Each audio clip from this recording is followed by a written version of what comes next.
بہت اچھا مشترکہ نظام زندگی بہت اچھا تھا جب ایک دوسرے کے حقوق کا پتہ تھا. اب حقوق کا نہیں پتہ، لہٰذا ادھر سے آگ، ادھر سے آگ، ادھر سے آگ، ادھر سے آگ.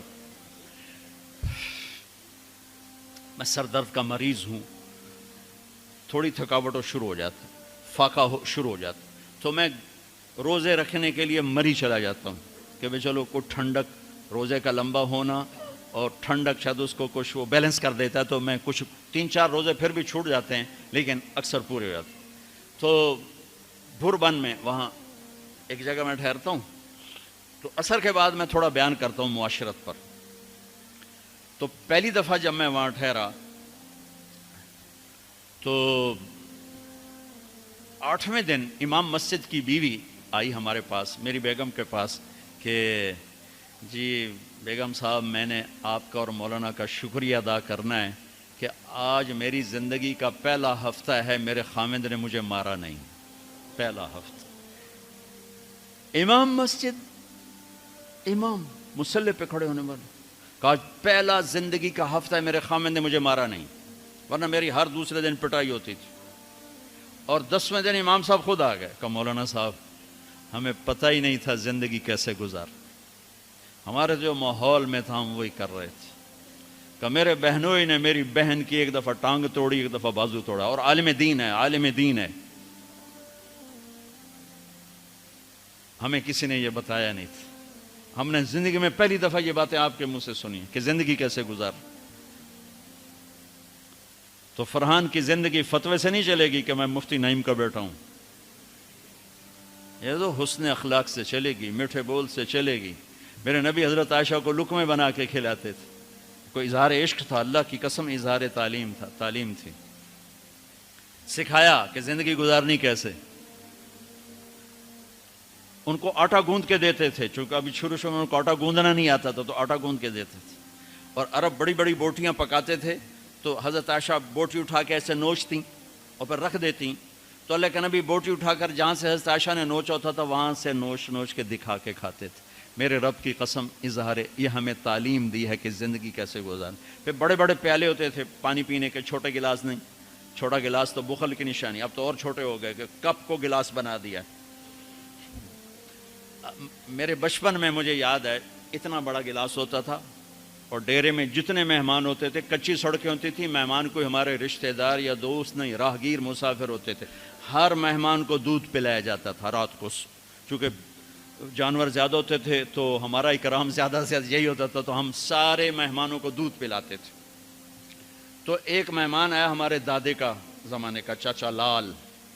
اب گلاس چھوٹے ہو چکے ہیں، تو وہ جب نوکر نے دودھ پیش کرنے کے لیے نا آگے بڑھا تو اس نے گلاس دے کر کہنے لگا پتر میں نہیں پیندا. سمجھ رہے ہو پنجابی سمجھ رہے ہو نا؟ پتر میں نہیں پیندا. اسے کہا چاچا کیوں نہیں پینا ہے؟ کہ دو تو ود پیواں تے بے غیرت بنا تے دو نال میرا گزارا کوئی نہیں، لے جا.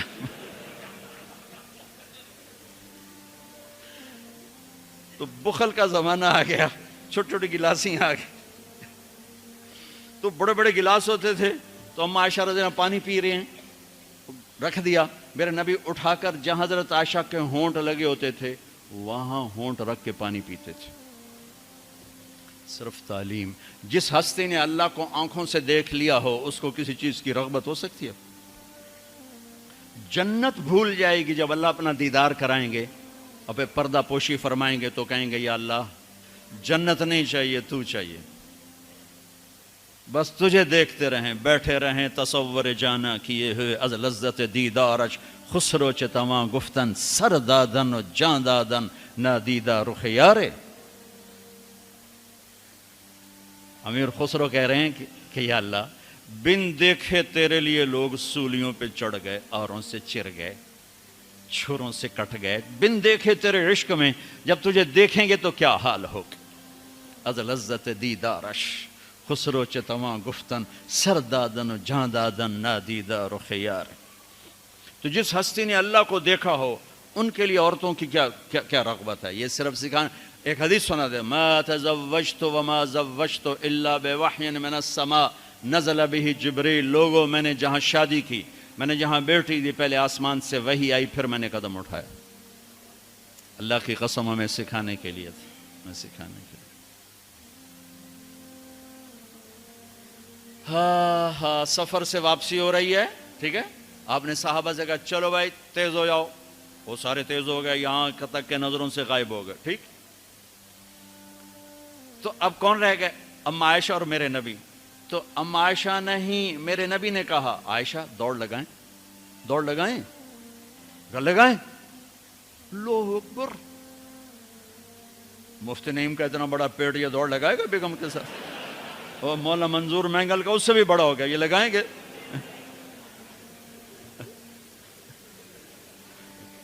تو عائشہ دوڑ لگائیں، کہا جی لگائیں۔ تو حضرت عائشہ فرماتی میں آگے نکل گئی لیکن نبی پیچھے رہے۔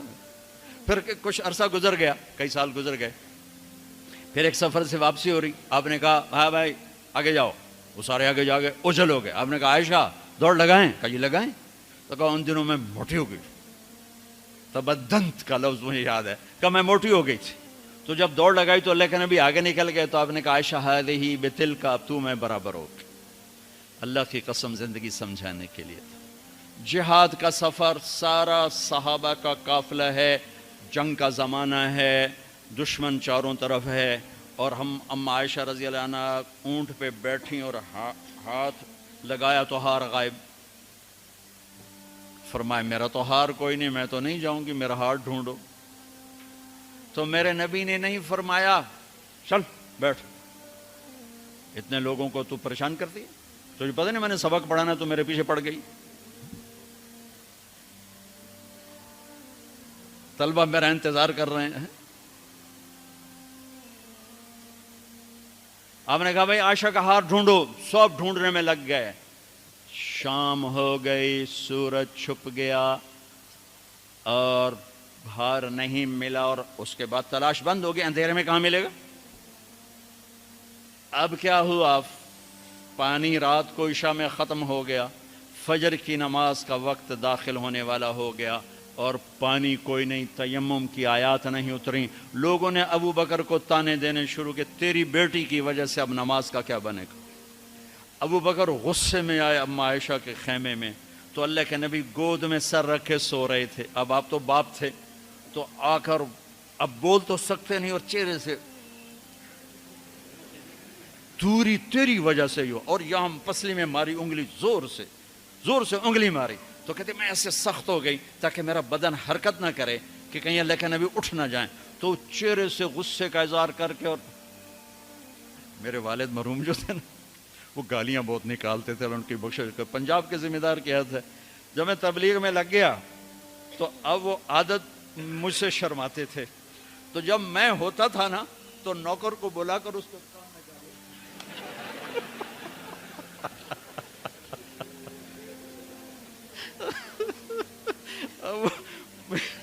جوانی کی عادت بڑھاپے میں تو جا نہیں سکتی تھی، تو پھر وہ آہستہ آہستہ گالیاں نکال اپنا کوٹا پورا کر لیتے تھے۔ تو ابوبکر صدیق رضی اللہ عنہ میں کہ کہیں بھائی اللہ کا نبی اٹھنے کرتے رہو، انگلی مارتے رہے، تو اللہ نے آیات تیمم اتار دی۔ اس موقع پر تیمم کی آیات پہلی دفعہ 8000 سال میں یہ ہونے لگا ہے۔ بھلا مٹی سے آدمی صاف ہوتا ہے اور گندا ہو جاتا ہے؟ اللہ نے کہا نہیں، فتیمم، چلو تیمم کرو۔ اب سارے صحابہ میں خوشی کی لہر، اور سعد بن عبادہ کہنے لگے اے آل ابو بکر، یہ پہلی تو نعمت نہیں ہے جو تمہارے گھرانے کے طفیل ہمیں ملی ہے، اس سے پہلے بھی بڑی نعمتیں تمہارے گھر کی طفیل ہمیں ملی ہیں۔ اللہ نے تیمم کی آیت اتار دی۔ میرے نبی نے قافلے کو نہیں چلایا، یہاں تک کہ حضرت عائشہ نے کہا اچھا یا رسول اللہ اب چلیں، ہار کو چھوڑیں۔ پھر میرے نبی چلے، اور جب اونٹنی کو اٹھایا تو ہار اس کے نیچے پڑا ہوا تھا، وہ سارا باہر ڈھونڈتے رہے، ہار نیچے چلا گیا تھا گر کر۔ یہ میرے نبی کی زندگی ہے، یہ مینگل صاحب سے کہتا ہوں پڑھائیں، مفتی نعیم سے کہتا ہوں یہ زندگی پڑھائیں، کہ ان کی بیویاں ان کو دعائیں دیں، ان کے ماں باپ ان کو دعا دیں، ان کی اولاد ان کو دعا دے۔ وہ باپ نہیں ہے جس کو دیکھ کے بچے ڈر جائیں، وہ تھانے دار ہے، تھانے دار بیٹھو ہے۔ وہ استاد نہیں جس کو دیکھ کے شاگرد ڈر جائے، وہ تھانے دار ہے۔ وہ خامد نہیں ہے جس کو دیکھ کے بیوی سہم جائے وہ تھانے دار ہے، خامد وہ ہے جس کو دیکھ کے بیوی خوش ہو، باپ وہ ہے جس کو دیکھ کے اولاد خوش ہو، استاد وہ ہے جس کو دیکھ کے شاگرد خوش ہو۔ اپنے مصنوعی روب جمانا کہ استاد کی ہیبت ہونی چاہیے، ارے ہیبت، محبت ہونی چاہیے، محبت سے علم منتقل ہوتا ہے، ہیبت سے نہیں ہوتا، محبت سے جا کر فریکوینسی ملتی ہے، کال ملتی ہے اور پھر جذبات منتقل ہوتے ہیں۔ تم ہیبت بٹھانے کے چکر میں